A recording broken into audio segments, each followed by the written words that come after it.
Seorang siswa SMK di Kota Palembang tewas ditusuk temannya sendiri di halaman sekolah. Korban tewas akibat pendarahan saat hendak dibawa ke rumah sakit Bari Palembang.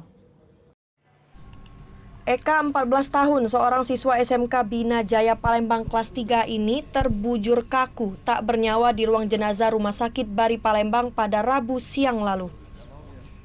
Diduga korban ditikam oleh temannya sendiri saat berada di halaman sekolah karena ditemukan sejumlah tusuk di dada sebelah kiri.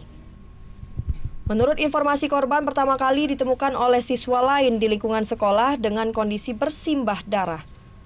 Salah satu guru yang melihat korban terkapar penuh darah kemudian langsung membawa ke rumah sakit Bari Palembang.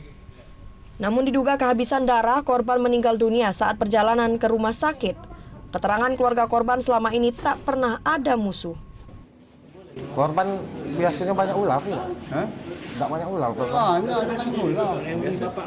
Pernah tak ini korban ini curhat ada musuh di sekolah? Nggak ada tahu, dia kaki dia karena si penghuni tadi kaki dia. Dia rasa tidak ada apa. Nggak ada apa-apa dia.